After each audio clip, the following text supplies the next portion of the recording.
Hello, Algebra 2 students. This is a lecture on graphing general rational functions.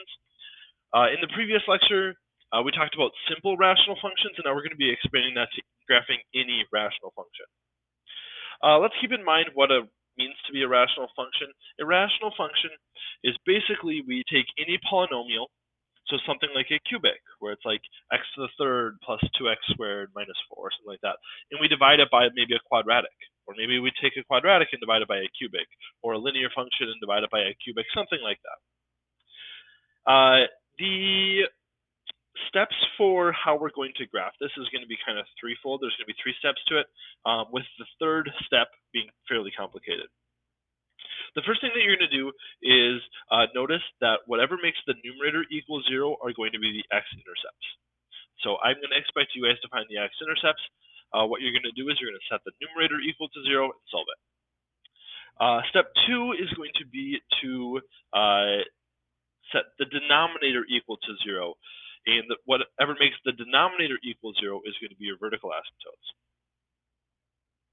There might be one vertical asymptote, there might be multiple vertical asymptotes. Same with the x-intercepts. There might be one, there might be none, there might be multiple. The horizontal asymptote can be found using this 3-step rule thing. And basically what you're going to be doing is you're going to be comparing the degree of your numerator and the degree of your denominator. So there's only 3 options. Either the numerator can have a greater degree, the denominator can have a greater degree, or they could be equal.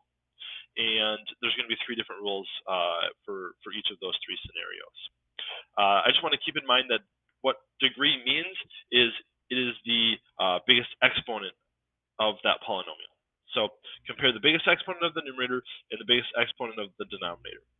If the biggest exponent in the numerator is less than the biggest exponent in the denominator, it's going to have a horizontal asymptote at the line y equals 0. If the degree of the numerator is greater, then it will have no horizontal asymptote.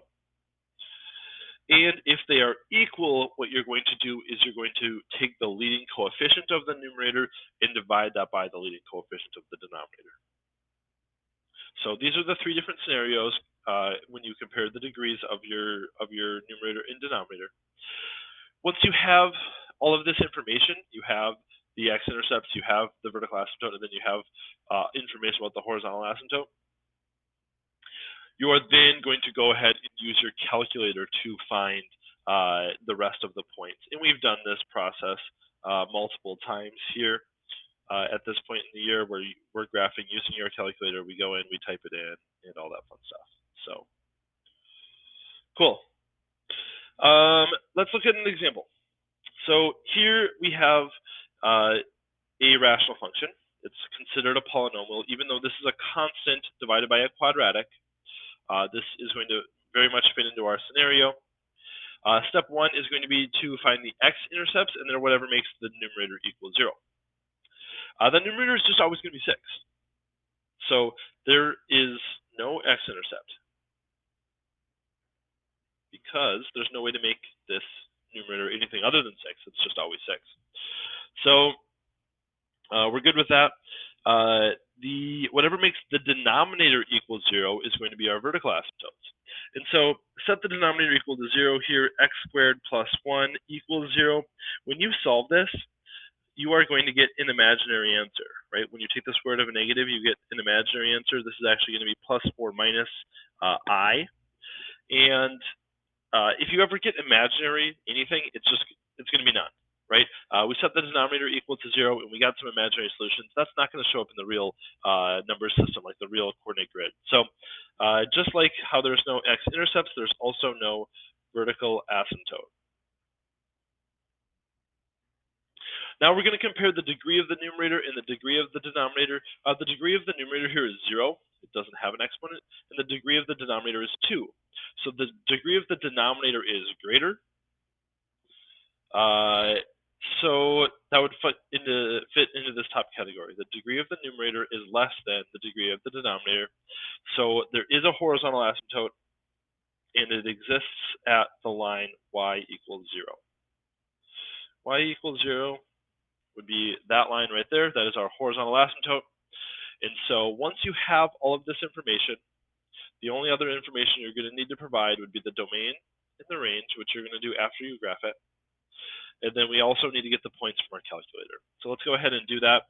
We're going to be doing the number 6 and dividing it by not just the x squared, but x squared plus 1. So make sure you have that typed in with parentheses around it.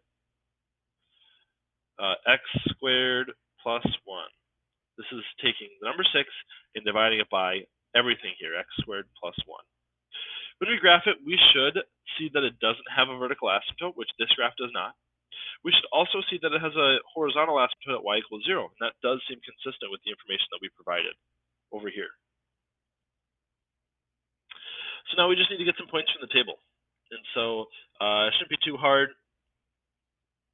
We have -4, we'll do this in red, -4.3, -3.6, -1, oh, -2, 1.2, -1, 3, and 0, 6. 1, 3, 2, 1.2, 3.6. Okay. So what this graph does is it's real close to the asymptote here, the horizontal asymptote. And it follows the asymptote here, and then it goes up. And then back down. Looks a lot like what we have when we click the graph button. We do need to find our domain and our range here, and I am going to talk a little bit about this because this is getting pretty complicated, finding the domain and range of some of these functions. For this one in particular, the domain, this graph goes forever to the left, right? This line is just forever getting closer and closer to the domain. It also goes forever to the right, and it achieves everything in between. So the domain here is all reals. I'm kind of retiring all reals. Instead, what I'm saying is the domain goes from -infinity to infinity. What you're going to find out today is that there is a difference between an open parenthesis and a bracket. An open parenthesis is going to be used to say less than or greater than symbols would use parentheses. And if it was less than or equal to or greater than or equal to, then we would use the brackets. We can never actually achieve infinity or -infinity. And so we don't want to include these endpoints of -infinity, infinity. We want to use inequalities that would not say or equal to. And so that's why we use regular parentheses here. But there are going to be situations where we say, yes, we do want to include this endpoint. And the range is going to be one of those scenarios. So the range, this graph never achieves anything negative, but it starts at 0. It actually never gets to the y value of 0, but it forever gets close. So it's going to start at 0, but we don't want to include 0, right? This graph never actually gets to 0, even though if we go forever, it might say it gets to 0. It might, I don't know. I'm guessing it does. You can see it's getting forever really close to 0, but not getting there. However, it does achieve 6. It never achieves anything above 6, right? When we talk about the range, it's what y values it achieves. It goes up, it achieves 6 right here, but it never achieves anything above 6. And so the way that we say this, I know it looks awkward to you guys because it's mismatched. But this is saying the range goes from 0, but not including 0, to 6 and including the endpoint 6. So this is why we like to switch to this notation instead of trying to use inequalities and the likes, is because this is really concise and it tells us a lot of information. Starting at 0, not including 0, but going to 6 and including 6. This would be everything that you guys would need to graph this rational function. We've listed the x-intercepts, the vertical and the horizontal asymptote, and the domain and range. Now, what's weird about these functions, these rational functions, is that they're going to look significantly different depending on the function. A lot of times, this is going to be the general shape, and we're going to keep graphing that shape, like when we introduce absolute value functions or quadratics or these things. They all kind of have the same shape with just different, adjustments made to them. That's not the case at all with rational functions. They are going to look at times significantly different. Let's look at our second example. The x-intercept or intercepts are what makes the numerator 0. So we can just set 2x squared equal to 0. This should be a pretty simple equation to solve. Hopefully you guys are agreeing with me that the x-intercepts, there's actually just one, and it occurs at 0. Right? 0 is the only thing that would make this a true statement. Up next, we're going to try to find the vertical asymptotes. And the vertical asymptote, or totes, is what makes the denominator equal to 0. So set x squared minus 9 equal to 0 and solve that. You'd add 9 to both sides. X squared is equal to 9. And then you'd take the square root of both sides, and remembering that is going to give you a plus or minus. So we actually have two vertical asymptotes here. We have one at x equals 3 and one at x equals negative 3. I'm going to go ahead and draw those. One of them right here, your vertical asymptote at 3, and one of them at negative 3. Remember, the vertical asymptotes can be found by setting the denominator equal to 0. The last thing that we need to find right now would be the horizontal asymptote, or totes. And we have to go through this little degree comparison. The biggest exponent of the numerator is 2, and the exponent of the denominator is 2. So their degrees are the same. Therefore, you divide the leading coefficients, and we have a leading coefficient of 2 and a leading coefficient of 1. When we divide those, we get y is equal to 2. So we're going to have a horizontal asymptote here at the line y equals 2. Once we've found these three steps, I'm going to go ahead and graph it. I'm going to be very careful with my parentheses here. I want all of 2x squared to be divided by all of x squared minus 9. I want 2x squared, all of that, to be divided by x squared minus 9. I'm going to go ahead and push graph, and I get this awkward-looking graph. It's actually three different parts. We have a left part, a middle part, and a right part. We call them branches. So we're going to go ahead and we're going to push second table. We're going to get some points. Over here at negative 7, it's 2.45. And I just want to reiterate this. It should be matching up with what we've discovered. So that does look like it's going to be matching up. The graph did look good in that capacity. At negative 6, it's 2.6. At negative 5, it's 3.12. At negative 4, it's 4.5. So this branch here, starting at this asymptote, this horizontal asymptote, and then is going and approaching this vertical asymptote. At negative 3, we get error. That's because there's a vertical asymptote there. That is consistent with what we're finding. At negative 2, we have positive 1.6. No, negative 1.6. At negative 1, negative 0.25. 1.25, 2, negative 1.6. So this branch here, we already know it goes to the 0.00. That's our x-intercept. Goes up like that. And then our third branch, 4, 4.5, 5, 3.125.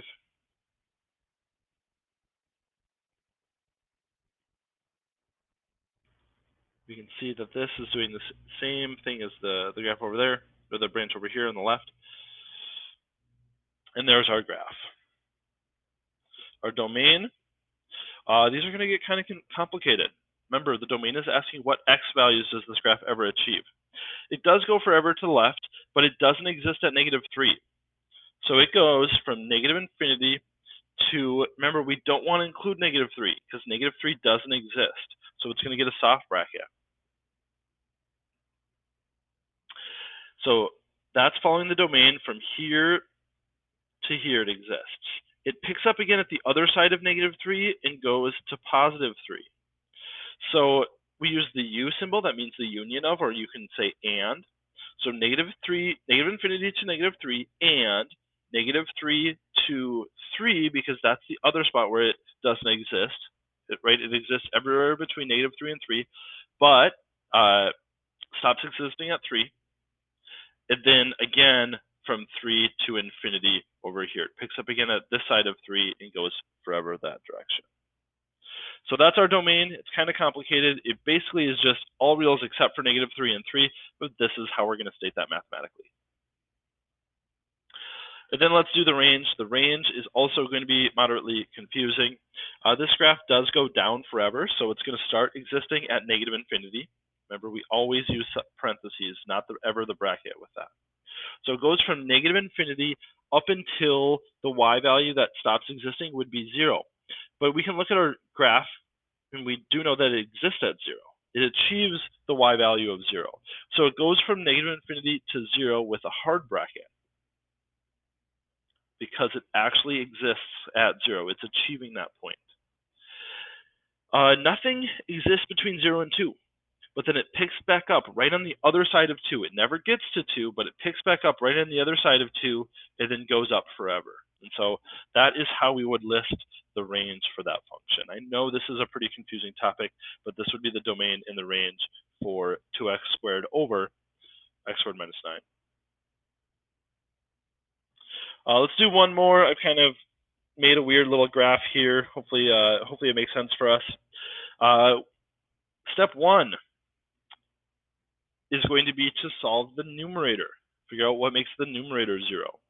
And so we have to just set this equal to 0 and solve it. This is a quadratic, and we have to solve this. We could use the quadratic formula if we needed to, but thankfully this is a factorable expression. And we find out that its x-intercepts exist at -4 and 1. 1, 2, 3, 4, and +1. Step 2 says to find the vertical asymptote. And the vertical asymptote exists, make this one black. The vertical asymptote exists at what makes the denominator 0. So set the denominator equal to 0 and solve it. Of course, we would get 2.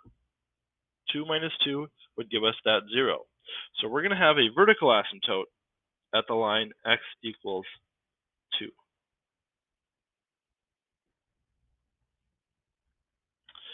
And then step 3 would be to compare the numerator and the denominator. In this example, the degree of the numerator is greater.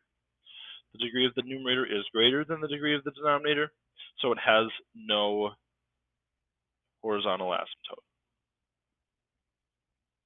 So I've already graphed all the information that I'm given before I type it into my calculator. I'm going to go ahead and type it into my calculator now.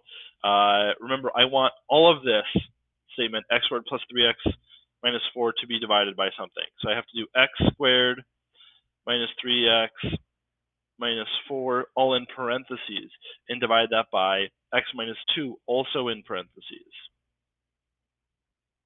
Then I can push the graph button, and I get that weird graph right there. I want to look for some features. It does seem to pass through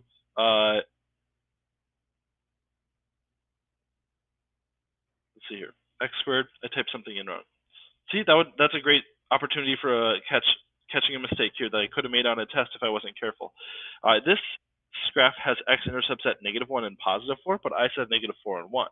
So which one's right? Well, I typed it into my calculator wrong, right here. It should have been plus 3x. And so now when I graph it, looks a little different, I guess, but it does have the x-intercepts I'm looking for at -4 and +1. So I'm going to go ahead and push second table and get some points. We can see at -2, it's 1.5. -10, 1, 2, 3, 4, 5, 6, 7, 8, 9. So at -9, what do we got? -4.5, 1, 2, 3, 4.5. -8, -3.6. So it's going up here. What about -1, 2, 3, 4, 5? What about at -6? -6, it's -1.75. So this graph is going up here. At 0, it is at 2, and at -1, it's also at 2. So it goes up a little bit above those, it then comes down through that asymptote, or through that intercept down there. Well, what about on the other side of 2? when I look at my graph, it doesn't look like there is anything. But if I go to my table, I'm going to be able to see that it does actually occur out there. It's just hard to see because my window only shows -10 units to the left, 10 units to the right, 10 units down, and 10 units up. And so actually what I'm going to do so that it graphs it better so that I can actually see it, instead of going 10 units to the left, 10 units to the right, 10 units up, 10 units down, I want to go above 10 units up. So I'm going to push window, and X minimum would go to the left, X max would go to the right, Y minimum goes down -10, but I want to go up maybe 20. So now I'm seeing more up here, and I can actually see my graph. I can see what it looks like. At 3, it should be 14. 2, 3, 4, 5, 6, 7, 8, 9, 10, 11, 12, 13, 14. 3, 14, 4, 12, 5, 12, 6, 12 and a half. So what this graph is doing is it's coming from the asymptote, bouncing it down here somewhere, and then going up. So now I have graphed my graph. I need to find the domain in the range. And that's a little bit complicated here. The domain, not so much. This graph goes forever to the left. It stops existing at the vertical asymptote at +2. So it goes from -infinity to +2. And then it picks up again on the other side of 2 and goes to the right forever. So and 2 to infinity. However, the range is restricted and it's going to be in a semi-complicated way. This graph goes down forever, yes. It's following this and it approaches the asymptote forever. But it stops existing somewhere around y value of 2. Right? Somewhere around here, it stops existing. If we look at the graph, we can see that it goes down forever, then it stops existing. There's a middle chunk where it doesn't exist. We actually need to find out what point this is. And it isn't necessarily in our table. So we've already done this feature. We've used this feature before, but we're going to use it again. This is a maximum. This point right here is a maximum. It's not the function's total maximum, but it is a maximum relative to its area. And so I'm going to say second, calculate, and I'm going to choose the fourth option, which says maximum. And my calculator is going to prompt me with the command left bound, which basically just means bring your cursor to the left of the graph of the maximum. So the maximum exists, somewhere around -1. I'm going to bring it way to the left and push enter. And then it's going to say right bound. So I'm going to bring my cursor somewhere to the right. You can see the cursor. Now it's to the right of the maximum and push enter. And then it's going to say guess, and I'm going to say yes, I want you to guess it. And it tells me that that maximum occurs at, that point is -0.44, comma 2.1. -0.44, comma 2.1. And so this graph goes from -infinity to this y value, 2.1. It then stops existing beyond 2.1, at least for a while. So its range is going to be between -infinity to 2.1. Now, does it achieve 2.1? Yeah, it does. And so it would get a hard bracket there. Now, we're also going to need to find where it resumes again, because it resumes over here at this y value. So I'm going to do the same thing. I'm going to go second, calculate, and I'm going to choose now minimum, because I want to figure out what's the minimum that this graph touches over here. So I'm going to select minimum, and then its cursor is over here. I need to bring it to the right until it's in the other branch. There you go. Now you can see it. Bring it to the left of the minimum, and then push enter, and then it's going to say right bound. Bring it to the right of the minimum, and then push enter, and it's going to find the minimum between those. So that point is occurring at 4.4, comma 11.9. So this y value starts at 11.9, it then goes up forever. And so the range here would be 11.9 to infinity. I know that's kind of complicated, but you guys will get better with this with practice. Please let me know if you have any questions. And these are 3 examples of graphing general rational functions.